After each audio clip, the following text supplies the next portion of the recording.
Menggandeng kantor hukum Andi Tatang Supriyadi, aktivis Depok Kasno melaporkan dugaan pencemaran nama baik dirinya ke Polres Metro Depok. Pelaporan ini merupakan buntut dari beredarnya video yang menampilkan SBB dan menyebutkan bahwa dirinya telah melakukan pemerasan kepada 2 anggota dewan senilai 50 juta rupiah. Sebagai warga negara yang baik, Kasno pun menempuh jalur hukum untuk meminta keadilan terkait dugaan fitnah yang beredar. Lepas benar atau tidak yang disampaikan oleh saudara SBB di media sosial, itu bukan tempatnya. Kalau memang ada dugaan pelanggaran, kalau memang ada dugaan pemerasan, kenapa tidak melaporkan kepada aparat penegak hukum? Gitu kan? Media sosial, medsos, video dan yang lain-lainnya, itu bukan tempatnya untuk speak up, ya, menyampaikan apa-apa yang baru dugaan. Kan itu kan? Nah, dengan adanya menyebutkan anggota dewan, ini harus berani juga membuktikan bahwa betul dewannya ada. Yang jadi pertanyaannya, apakah dewan yang disebutkan tersebut ada orangnya?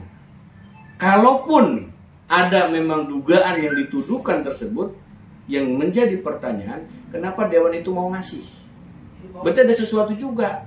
Saya lebih suka ketika dewan yang disebutkan anggota dewan itu mau jadi saksi.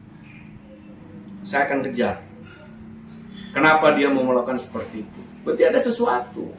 Kalaupun itu benar.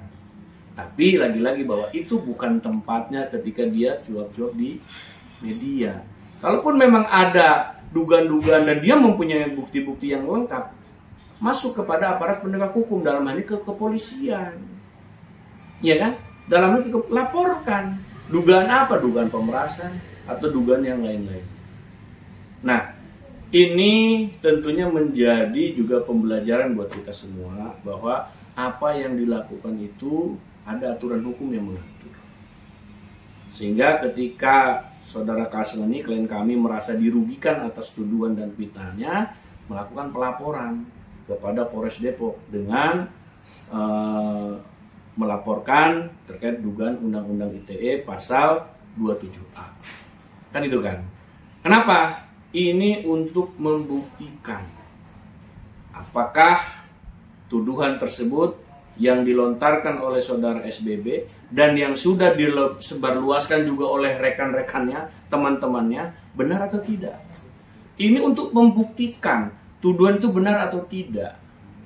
Nah, jangan sampai tuduhan itu hanya sebatas opini, menggiring opini kepada masyarakat, seolah-olah saudara Kasno ini melakukan hal tersebut.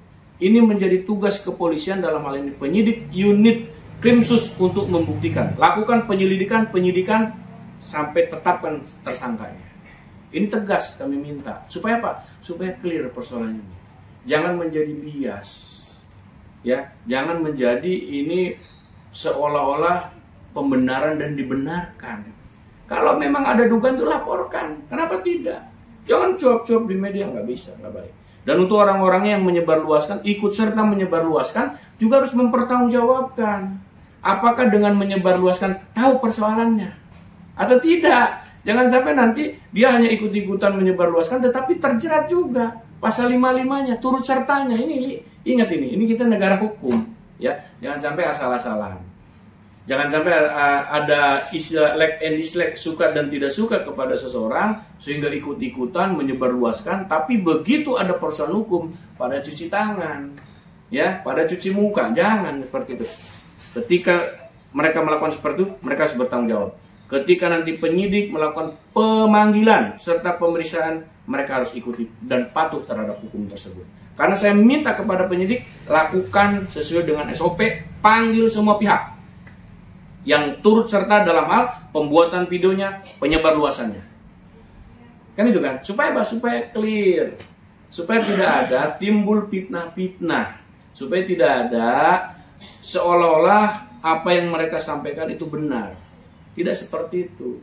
Kita tidak bisa menyampaikan kebenaran itu melalui media sosial yang sifatnya belum ada pembuktian. Ada nggak mereka membuktikan? Kan katanya ada bukti rekamannya. Buktikan rekaman tersebut. Siapa anggota dewannya? Ayo, saya tantang. Siapa anggota dewannya yang merasa diperas?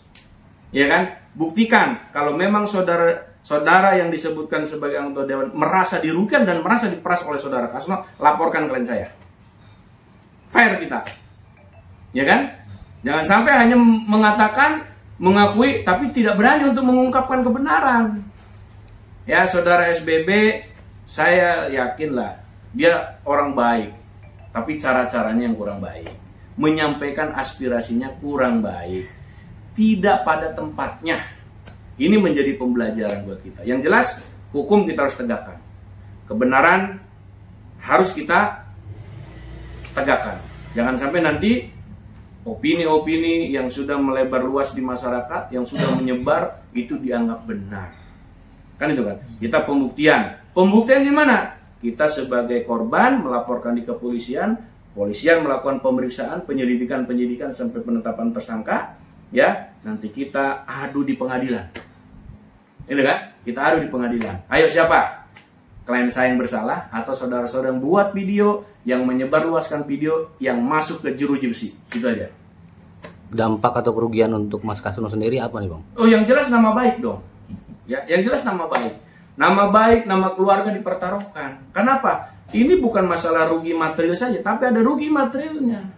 Rugi material apa? Saudara Kasno merasa dituduh, dipitnah dengan video-video yang sudah menyebar luas kemana-mana. Masyarakat yang tidak paham dan tidak mengerti tergiring opininya bahwa saudara Kasno melakukan hal tersebut.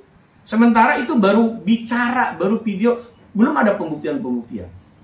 Itu yang jelas dirugikan, ya, baik saudara Kasno secara pribadi maupun secara keluarga, gitu. Selain SBP itu ada gak yang dilaporkan? Ada, ya, ada selain daripada SBP, ada beberapa orang yang memang turut serta membagikan video tersebut, ya, baik ke grup WA maupun ke media sosial yang lain. Ada mulai Facebook, ada mulai TikTok. Tapi laporan resmi gitu. Laporan resmi, kita tidak ada, tidak ada SBB-nya. Bukan, kita sampaikan semuanya. Dan itu menjadi tugas dan kewenangan penyidik untuk melakukan penyelidikan dan pemanggilan para pihak yang diduga ikut serta menyebarluaskan video tersebut. Jadi seperti itu. Jadi terlapornya ada berapa, Bang? Kalau kita bicara terlapor, ya 2 lah ya. Ada 2 lah, 2 sampai 3 orang ya. Tapi nanti dalam pengembangannya ini menjadi tugas domainnya penyidik. Siapa saja yang nanti yang menyebarluaskan. Yang jelas kan begini. Di dalam Undang-Undang ITE itu kan menyebarluaskan. Arti menyebarluaskan berarti siapa yang menyebarkan? Kan itu kan. Siapa yang menyebarkan? Nah, ini harus mempertanggungjawabkan. Kan ketika dia menyebarluaskan berarti dia sudah tahu konsekuensi hukumnya. Ya, dia sudah paham tentang aturan hukumnya. Kalau dia menyebarluaskan video yang belum tentu kebenarannya, ya kan, masih mendingan bikin video dangdut disebarluaskan, nggak ada hukumnya. Nah, ini video dugaan fitnahan dan yang lain-lain disebarluaskan. Dan kita melihat bahwa yang menyebarluaskan pun dari narasi-narasinya seolah-olah ada ketidaksukaan dengan saudara Kasno ini. Ya nanti dibuktikan apa alasan mereka menyebarluaskan.